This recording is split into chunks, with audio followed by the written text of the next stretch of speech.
আসসালামু আলাইকুম ওরহমতুল্লাহ। প্রিয় শ্রোতা বন্ধুরা, পবিত্র কোরআনের সূরা আল কিয়ামার 26-30 নম্বর আয়াতে বর্ণিত হয়েছে, কখনো নয়, যখন প্রাণ কণ্ঠাগত হবে এবং বলা হবে যে কে তাকে রক্ষা করবে, তখন সে মনে করবে যে এটা বিদায়ক্ষণ এবং পায়ের সঙ্গে পা জড়িয়ে যাবে। এখানে পায়ের সঙ্গে পা জড়িয়ে যাওয়ার অর্থ হলো মৃত্যুর যন্ত্রণা পর্যায়ক্রমে বাড়তে থাকা, ফলে মানুষের প্রাণ বের হয়ে যায়।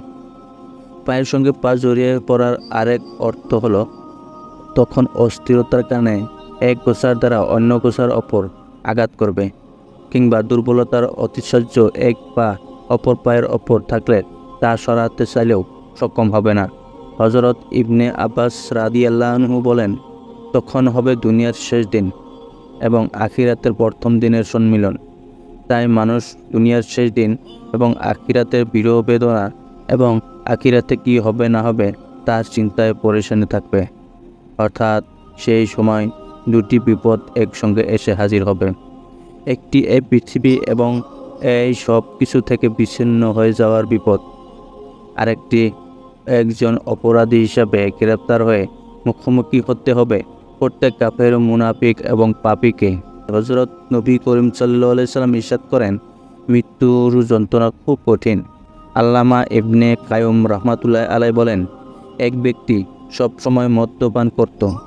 তার মৃত্যু যন্ত্রণা শুরু হলে পাশে উপবিষ্ট এক ব্যক্তি বললেন, তুমি লা ইলাহা ইল্লাল্লাহ বলো।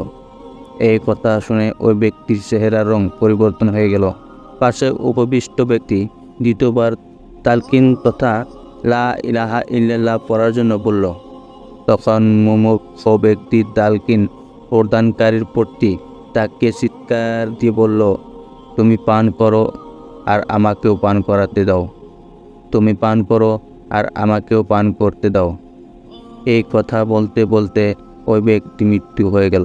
হযরত মুহাম্মদ সাল্লাল্লাহু আলাইহি সাল্লাম মুমিন ও কাফেরের মৃত্যুর আলাদা অবস্থা বর্ণনা করেছেন।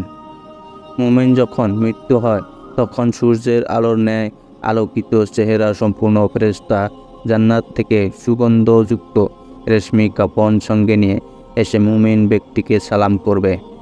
মালাকুল মউত বা মৃত্যুর ফেরেশতা তার রূহ কবজ করার পূর্বে তাকে এই বলে সুসংবাদ দেয়, হে পবিত্র আত্মা, তুমি খুশি হও, তোমার জন্য রয়েছে আল্লাহর রহমত এবং জান্নাতের নিয়ামতসমূহ। এই খবর শুনে মুমিন ব্যক্তির অন্তর আল্লাহর দরবারে হাজির হওয়ার জন্য ব্যাকুল হয়ে পড়বে। ফেরেশতা তার রূহ কবজ করার পর তার সুগন্ধময় সাদা রেশমি কাপড়ে জড়িয়ে আকাশের দিকে নিয়ে যাবে। ফেরেশতারা আকাশের দরজায় পৌঁছানো মাত্রই এই মুমিন বান্দার পরিচয় পেয়ে তার জন্য আকাশের দরজা খুলে দেন এবং তাকে স্বাগত জানান। ফেরেশতারা তার রূহকে এমনভাবে দ্বিতীয়, তৃতীয়, চতুর্থ, পঞ্চম, ষষ্ঠম ও সপ্তম আকাশে নিয়ে যায়। তখন পৌঁছানোর পর মহান রাব্বুল আলামিনের পক্ষ থেকে নির্দেশ আসে যে, আমার এই বান্দার নাম ইল্লিয়েনে তালিকাভুক্ত করো।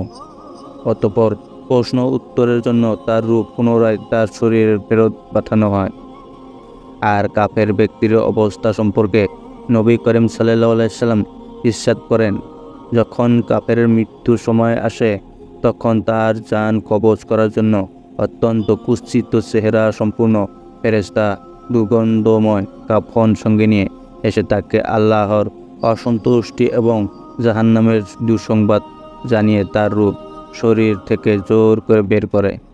এই সময় কাফেরের রূহ থেকে বর্ণনাতীত দুর্গন্ধ আসে।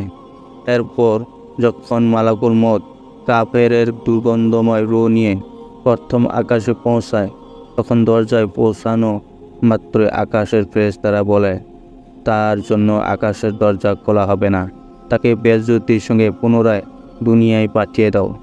তখন ফেরেশতারা তাকে প্রথম আকাশ থেকে বেজ্জতির সঙ্গে মাটিতে ফেরত পাঠিয়ে দেয়।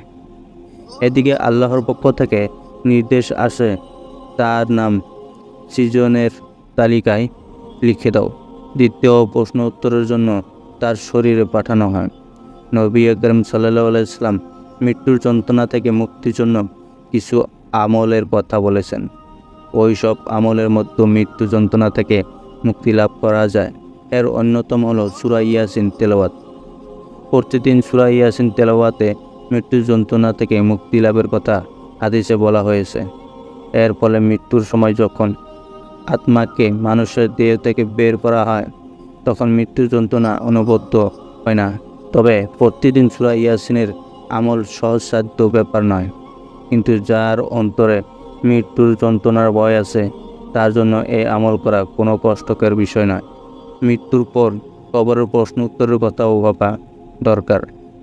যদি প্রশ্ন উত্তর সঠিক দেওয়া হয় তাহলে মহা সাফল্য, আর সঠিক উত্তর দিতে না পারলে জাহান্নামের কঠোর শাস্তির আক্রান্ত হতে হবে। যার এই বিষয় বিশ্বাস ও ভয় আছে তার জন্য কবরের প্রশ্নোত্তর সঠিক আমল করা সহজ।